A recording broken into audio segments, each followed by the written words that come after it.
Doctora Marta, bienvenida a Next Noticias. Muy buenos días, ¿me escuchan? Sí, perfectamente. Qué bueno. Bueno, primeramente gracias por la invitación. Siempre es un gusto tener una conversación constructiva y poder pues compartir mis puntos de vista con ustedes y con el público.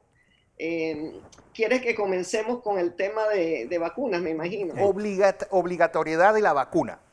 Es decir, Claro. hay, pues ya, así como hay una campaña en contra de las mascarillas, también aparecen unos diciendo que no puede ser obligatorio la colocación de la vacuna a todos en Panamá. Ujú. Ok. Bueno, yo creo que este es un buen ejemplo de desinformación, así que vamos a Sí. usarlo como una ilustración.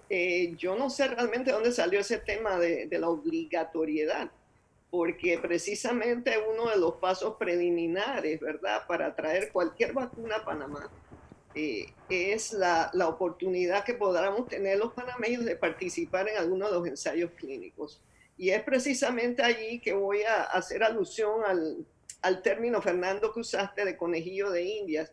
Yo quisiera que ese término no se usara a partir de la fase 1, 2, 3 hacia arriba, porque los seres humanos somos seres intelectuales y nadie que participe en un ensayo clínico lo hace ni obligado ni sin dar lo que se llama el consentimiento informado.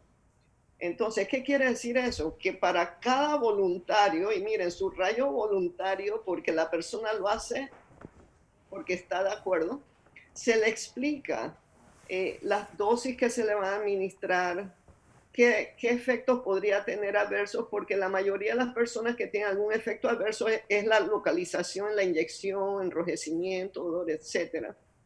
Entonces, todo eso se explica y también se les explica lo que podrían ser efectos adversos raros, pero que pueden ocurrir. Cuando toda esa información se le da a la persona decide, toma su decisión. Y yo les digo que yo no sé de ninguna criatura de laboratorio que firme un permiso y que se le haga una explicación y que dé su consentimiento. Entonces, ojalá que bajemos un poco ese miedo que hay, porque a nadie se le va a obligar. Y después que se aprueba y se da la licencia de una vacuna, bueno, yo no puedo predecir el futuro de que se invite o se haga una campaña de educación, pero sí sería muy provechoso para una situación como la que estamos, que al menos 3/4 de la población estuvieran de acuerdo o más en administrarse la vacuna nuevamente de forma voluntaria, es como yo lo veo, honestamente. Porque a la larga, la gran victoria de la humanidad contra el polio o contra la viruela fue exactamente esa vacunación masiva que hubo de toda la población. Es decir, todavía recuerdo ir de niño y formar la fila, sobre todo ese del polio, que era como una especie de juguito que te echaban por la boca.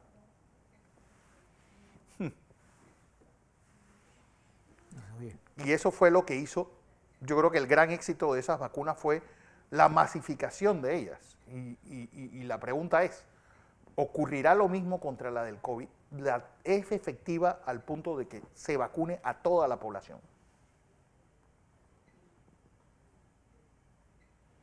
No escucha. No tenemos audio. Ella no tiene nuestro audio. Vamos a tratar de revisar esa conexión porque se habla también, incluso la brucelosis es una vacuna pues obligatoria a todo el ganado que esté en Panamá. Es decir, no solamente hablar de seres humanos.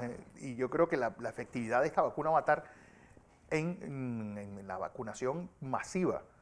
¿Y qué argumento legal es el que hay detrás de esto para que esto se lleve a cabo? Uno, quiero también hablar con la doctora, pues ya de una parte ética, esa descalificación que parece haber entre nuestra clase médica. Y yo creo que esos argumentos no llevan a nada, sino que lo único que hacen es darnos más incertidumbre a aquellos que no somos científicos y aquellos que estamos pues ya de por sí aterrados con esta pandemia, tanto la pandemia en salud como en la pandemia económica. Y lo único que nos hace es crear más incertidumbre de la que ya tenemos. Así que vuelvo con usted, doctora. Buenos días nuevamente. Sí, cómo no. Bueno, y yo vuelvo al mismo punto, ¿no? Definitivamente que si queremos erradicar, vamos a necesitar que un porcentaje significativo de la población, por lo menos tres cuartos, más o menos 70-75% de las personas se vacunen y ojalá que más para estar más seguros de que podemos erradicar esta enfermedad. A medida que vamos desarrollando estas pruebas y que vamos conociendo mejor al coronavirus, se nos va a contestar una pregunta que todavía pues no la sabemos y es si vamos a tener que repetirlas cada año o cada 2 años. Lo hacemos con la influenza, entonces no tenemos por qué preocuparnos. Si hay que hacerlo para el coronavirus, lo hacemos. Pero a mí me parece que la descalificación de la que tú mencionas, que es muy problemática y muy desafortunada, también se debe a la falta de educación en salud. Yo creo que tenemos que educar, hablar de medicina basada en la evidencia. Yo sé que ese es un tema nuevo para algunas personas, pero ya no podemos manejarnos como nos manejamos hace 30 años o más, ¿no? En el tiempo en que yo estuve en la escuela de medicina y mis contemporáneos, que fueron a la escuela de medicina de Panamá conmigo, nosotros no teníamos medicina basada en la evidencia. Y fuimos aprendiendo a través de 2 años, entonces ahora toca actualizarnos. También toca tratar de entender este proceso de desarrollo de vacunas o de medicamentos. Es sumamente cuidadoso y detallado. Esto no es nada ni caprichoso ni arbitrario. Entonces, al educar al público, creo que vamos a poder un poco calmar los miedos y vamos a poder entonces producir o motivar una mentalidad un poquito más abierta sobre lo que estamos ahora. Nosotros todos estamos haciendo historia, ahora que nos vamos a acercar al momento que podamos tener vacunas en Panamá y ensayos clínicos en Panamá. Doctora, ¿ha visto esa reducción notoria y notable tanto de casos como de fallecidos? Sí. Es decir, ¿por qué no hay una especie de consenso científico del por qué se está dando este fenómeno? Sí, esa es una pregunta muy importante y quiero aprovechar para darle gracias al ingeniero Blandón por sus análisis, primero que son únicos, Sí. son únicos, son muy detallados, y gracias por la pregunta porque yo quisiera pues dar mi opinión. Para mí hay varias razones por las que ha bajado la curva. Entonces yo quisiera que evitáramos algo que yo le voy a llamar espejismo epidemiológico. Wow.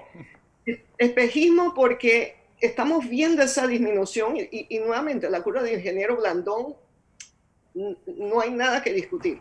Lo que yo quisiera abrir a diálogo es que me parece prematuro, honestamente, adjudicarle a un tratamiento de mediados o de julio algo, en donde el 100% de los 24.000 y cambio, 24.323 casos activos, no están tomando el tratamiento en cuestión.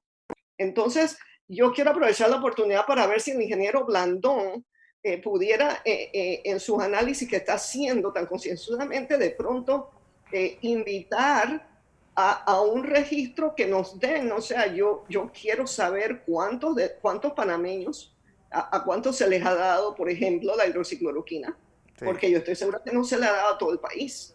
No se le ha dado a todo el país. Y ayer escuché a la doctora Eira Ruiz mencionar que la semana pasada ya se habían habilitado los kits y tengo entendido que los kits para los pacientes con COVID, tengo entendido que eran una de las formas como se iban a distribuir ciertos medicamentos.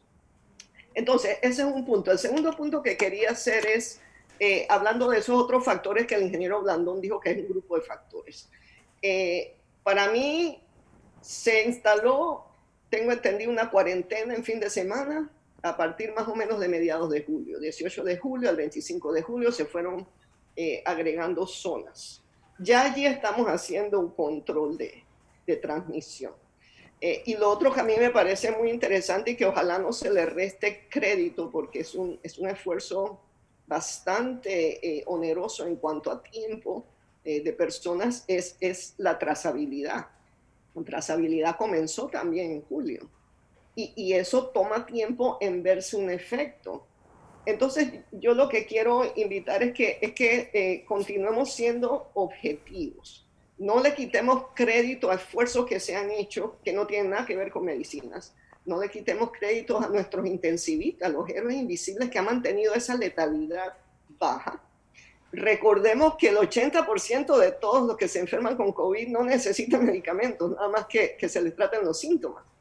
Entonces, una pregunta es, para una enfermedad en que el 80% se mejora con o sin medicamento, con o sin hidroxicloroquina, vamos entonces a someter a toda la población a un medicamento para ayudar un 20% que de pronto no se ha visto con la evidencia, y eso lo hemos conversado, no se ha visto que haya un efecto. Entonces, todas esas son interrogantes. Yo lo que quisiera, el mensaje que quiero son dos mensajes con esta pregunta. La primera es para el ingeniero Blandón. Ayúdenos a separar, denos la información del denominador de personas que han tomado ese medicamento. Eso creo que el ingeniero Blandón es la persona indicada para ayudarnos en eso. Y el segundo punto, quiero que quede claro, porque aquí lo sacan uno de las redes sociales y uno estornuda, ¿no? Yo no estoy en contra de las decisiones de los médicos tratantes, que quede muy claro. Pero yo no estoy de acuerdo con que no se le explique bien a todo el país que la hidroxicloroquina tiene efectos adversos. Los tiene, están en la posología. Parece que la gente se le ha olvidado, incluso algunos colegas míos se han olvidado que la posología es ese documento básico que nos dice al doctor y al paciente cómo usarla, cuántas dosis tomar, con qué no usarla. No he oído decir de la potenciación un poco riesgosa de la hidroxicloroquina y la acitromicina en cambio del electrocardiograma. Hay un reporte detallado de la FDA, que tampoco lo he oído mencionar, del 30 de mayo, donde se describen entre 100 a 300 casos de todo el mundo, ¿no? Porque entonces también hay gente que es anti-Estados Unidos, de todo el mundo, de arritmias cardíacas. Entonces, esta información está saliendo, esto es nuevo, esto es una enfermedad nueva. Entonces, vamos a actualizarnos y también les dejo, les comparto que acaba de salir un estudio de la Universidad de Nueva York, NYU, New York University, donde han hecho un compendio de la literatura médica y han calculado que el 10% de los pacientes con COVID, ya no estamos hablando ni de lupus ni de malaria, pacientes con COVID, el 10% se han encontrado cambios en el electrocardiograma, y en algunos se han encontrado arritmias que son delicadas. Entonces, ¿qué estoy diciendo? Oiga, vamos a mantenernos al día, vamos a educar al público, vamos a educar a nuestros periodistas, porque yo creo que a ustedes les va a interesar saber eso. Claro. Y entonces vamos a buscar cuál es la mejor manera de usar tal o cual medicamento. Vamos a ver qué tiempo se queda esa medicina en el cuerpo. La hidroxicloroquina se queda de 2 a 3 meses en el cuerpo, cada dosis. Wow. Entonces, ¿cómo calculamos esas dosis? Los efectos cardíacos empiezan en el día 4 o 5. Entonces, de pronto no querramos usarla más de 5 días, ¿entiendes? Lo que estoy diciendo es que tenemos pericia y experticia de desarrollo farmacéutico y no somos muchos los que lo hemos hecho, pero esa experiencia está aquí para ayudar al país. Entonces, yo lo que invito es que sí que haya detalles muy cuidadosos, que se registre bien el uso de tal o cual medicamento. Y que entonces pongamos nuestros cerebros juntos para ver cuál es la mejor manera, la manera más objetiva de entonces ayudar a nuestros colegas de atención primaria. Esos son unos puntos de vista pues que se los ofrezco con toda humildad, porque aquí en Panamá falta bastante humildad, ¿no? Sí, muchísima. Don José. Buenos días, doctora. Buenos días, ingeniero. Un placer tenerla con nosotros. Yo soy un fanático suyo. Oiga, me gustó el Yo sé- término de espejismo epidemiológico. Lo voy a apuntar ahí para mi archivo Sí. personal. Usted sabe, quería hacer la siguiente consulta. En mi experiencia profesional, en diferentes ramos, una de las cosas que yo he encontrado en comunicación es que cuando usted y yo hablamos, usted tiene un vocabulario y yo tengo otro. Usted dice cosas que usted la considera normales, pero yo no la entiendo. Yo lo que hago es que yo apunto y la busco. Claro. Normalmente la gente no tiene el mismo conocimiento para las cosas que estamos hablando. La primera cosa que yo quería proponerle es por qué no hacemos un diccionario corto de unos 50 términos asociados a COVID. Por ejemplo, RT, ¿qué es eso? ¿Qué es una epidemia? ¿Qué es la tasa de letalidad? O sea, cosas que cuando estemos hablando, el nivel de encuentro entre su pensamiento El glosario es y importante. el glosario, ¿Cómo no? estemos, y se lo ponemos a los muchachos en las universidades. ¿Y qué ciencias asociadas a todo esto han salido a flote? Por ejemplo, ahora sabemos el papel que juega la robótica, el papel que juegan los geneticistas moleculares, la genética molecular, la química, en fin, sabemos cosas que son nuevas profesiones que nosotros sabemos que el mundo necesita y que nosotros no estamos preparando. Esa es la primera cosa que le quiero poner. La segunda cosa que le quería decir, y es lo que me preocupa ahora, frente a lo que nos enfrentamos de aquí a la vacuna, cualquiera que sea la salida que tengamos, si nosotros, digamos, si a nivel de nuestros profesionales de la medicina, nosotros no llegamos a un consenso para poder nosotros transmitir un criterio unitario al país, lo que vamos a generar más confusión. Yo estoy viendo en las redes cantidad de gente escribiendo que si la vacuna esta produce tal cosa, ni la conocen, que si el RNMS produce daños estructurales, todavía no sabemos. En fin, si nosotros comenzamos a destruir lo que vamos a hacer, la gente va a coger miedo. El miedo es la gente se mueve por sentimientos negativos y por eso que los charlatanes tienen apelan más rápidamente, porque apelan al miedo, a la mentira. Y eso es más fácil de vender que la verdad. La verdad científica hay que estudiarla. ¿Usted qué piensa de esto? Me parece que esa realmente es la pregunta del millón o la proposición del millón. Yo creo que hay que hacer una tregua.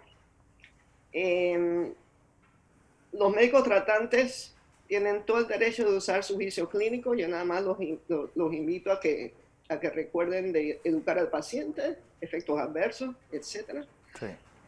Pero yo también les quiero pedir que no le echen tierra a la misma ciencia que les ha permitido tener esos medicamentos que ustedes quieren utilizar. Si no hubiera habido esa ciencia de desarrollo cuidadoso de medicamentos, no habría ni aspirina, ni hidroxicloroquina, ni antibióticos, ni nada de eso.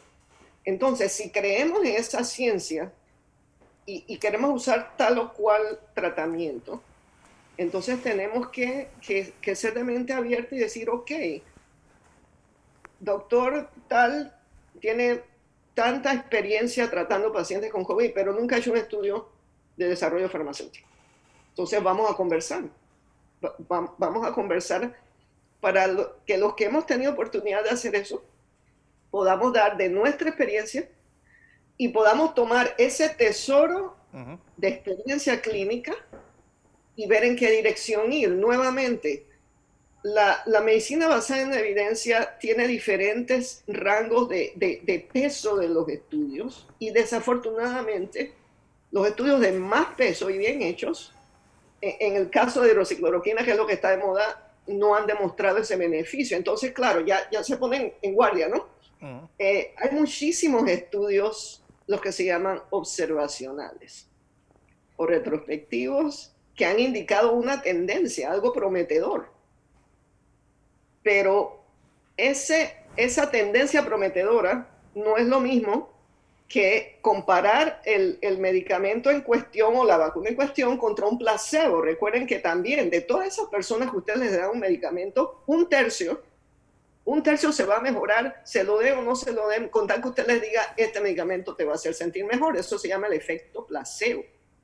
Entonces, agarrar un medicamento que no se las ha visto con el placebo es como poner a nuestro campeón Durán Sí. que fue campeón en 3 o 4 diferentes niveles de pesos, y decir que lo ponemos en un cuadrilátero solo y decimos, bueno, ya él va a ser campeón de peso pesado. Creo que no fue peso pesado, así que Pero por eso hay algo ese ejemplo. que tenemos que tener claro y es, durante esta pandemia nosotros no hemos tenido un gran compilador que exactamente haga nota de toda la experiencia que han hecho Claro, nuestros médicos.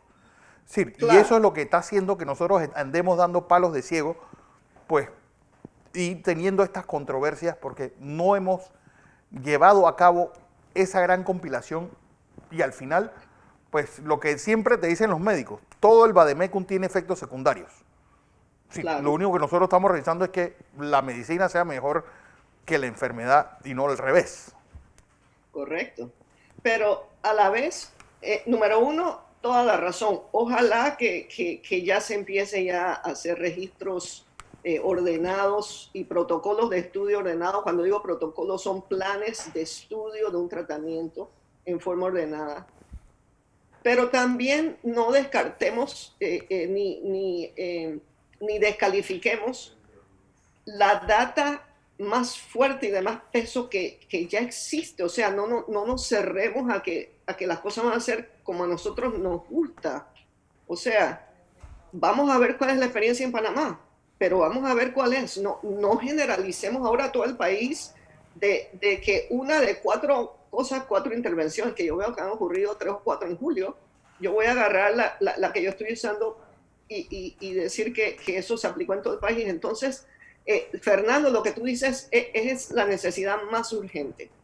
Panamá tiene todo el derecho de escribir y publicar su experiencia clínica. Doctora, ¿Sí? voy a algo que nos interesa a todos ahora. Vacuna. De acuerdo a Sí, su experiencia y su conocimiento, ¿cuáles son las vacunas más prometedoras que tenemos y para cuándo sería un tiempo más realista de que vamos a disponer de una vacuna? Porque eso nos daría a nosotros el tiempo de aquí a la vacuna poder sí, planear qué es lo que estamos haciendo, porque la vacuna no va a llegar mañana, no va a llegar en septiembre, probablemente claro, esté para el otro año. De lo que le claro. quiero pedir es su opinión, ¿cuáles son? Porque ahora mismo está circulando toda clase de rumores Sí. de los que lanzan cualquier cosa que se le ocurre a la cabeza, y eso contradice una característica panameña. A los panameños les gusta estar recetándole a otro medicamentos. Por Tenemos ejemplo, complejo de médico. ayer yo le decía a alguien que me dolía el dedo y me mandó a tomar, ¿cómo se llama eso, Fernando? ¿Qué? Ahora le digo, una medicina para el dolor. No sé, no voy a decir para no decir, no es que me ponga ninguna denuncia, pero a los panameños nos gusta automedicarnos o mandar a que otro tome medicina. Entonces, ¿por qué no nos habla un poco sobre la vacuna y nos orienta un poco sobre dónde estamos ahí? Sí, hay más o menos Arcosa. 9 vacunas en fase 3. Entonces, las vacunas más prometedoras son las que ya llegaron a la fase 3. Y luego le siguen las que están completando la fase 2 para entrar en fase 3. Claro. ¿No? Esas son las más prometedoras. Entonces tenemos la de la Universidad de Oxford, que está basada en lo que se llama un vector, un vehículo viral, un virus que no hace daño y que lleva entonces estas señales al cuerpo. Está la vacuna de Moderna, que fue desarrollada en Estados Unidos, que es la cintilla de RNA, que está causando toda clase de leyendas urbanas. Esa es la que menos tiene que preocuparle. Eso es un pedacitín ahí ¿no? Un pedacitín de un mensaje que está escrito en un idioma muy particular para la célula y no van mensajes escondidos. También está la de Pfizer, Johnson & Johnson. Entonces, yo no les puedo decir que una vacuna, sino que las que ya están en fase 3 son las que van más adelantadas. Entonces, les acabo de dar 4 ejemplos. Las que vienen en fase 2, ahí detrásito, Sí. cuando se completa esa fase 2, vemos cómo le fue, porque es importante publicar. Recuerden el ejemplo reciente de países en que se había primero dicho que se había probado una vacuna que nunca llegó a la fase 3 y ahora se han retractado y ahora la han llamado certificado, permiso especial, qué sé yo. Las fases que las hemos conversado antes, de la 1 a la 3, tienen que ser hechas en orden, con mucho cuidado y los resultados publicados. Entonces, vacunas que ya están llegando a la fase 3, que en las primeras 2 fases no estén demostrando efectos significativos adversos, porque honestamente hasta que no la usemos por muchos años no los vamos a ver todos, pero podemos ver los más frecuentes y los que son inmediatos. Esos son los estudios que detienen el desarrollo de un medicamento o una vacuna. ¿Cuándo va a estar esto? Ok, la fase 3 se van a empezar a completar probablemente alrededor de octubre o noviembre. Entonces, esos van a ser las primeras revisiones regulatorias. Recuerden que hay un paso regulatorio que es lento porque hay que revisar cada paso de ese estudio y ver toda la información sobre los pacientes, sus signos vitales, qué reacciones tuvieron, qué reacciones no tuvieron, los anticuerpos, si produjeron, si no produjeron. Eso toma mucho tiempo. Entonces, aprovecho para explicar algo que mencionaron ustedes sobre estos comités de asesoría. El FDA de Estados Unidos va a tener estas reuniones públicas. Esto está dirigido por el FDA con un panel de expertos y son foros públicos. Incluso gente del público puede remitir preguntas y dependiendo de qué vacunas ya completan la fase 3, entonces se va a llevar a discusión.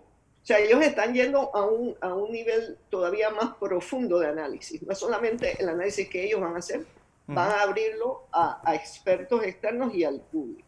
Okay. Y de allí va a salir la recomendación final para aprobar o no aprobar, para dar licencia o no dar licencia a cada cual vacuna. Y probablemente van a ser varias reuniones porque son varias vacunas. Entonces yo estimo que lo más temprano que se podría tener una vacuna es el primer trimestre de 2021. Más realista sería el segundo trimestre, o sea... entre marzo y junio. Ajá. Pero si hay un estudio de fase 3 bien hecho y que se pueda hacer esa revisión rápidamente y no se ven otros efectos adversos que no se habían visto antes, yo creo que podríamos tener la esperanza que los primeros meses del 2021 podríamos tener algo. Antes de eso, yo no sé si es realista, y creo que lo he dicho antes, no sé si es realista ni prudente empujar a un ente regulatorio en ninguna parte del mundo a que se apure con esto. Esta es la parte que nos protege a nosotros de un problema que podría surgir. Así es. Doctora Magda Iyoga, como siempre, un placer escucharla. Gracias por su participación. Don José. Muchísimas gracias. A usted. Oiga,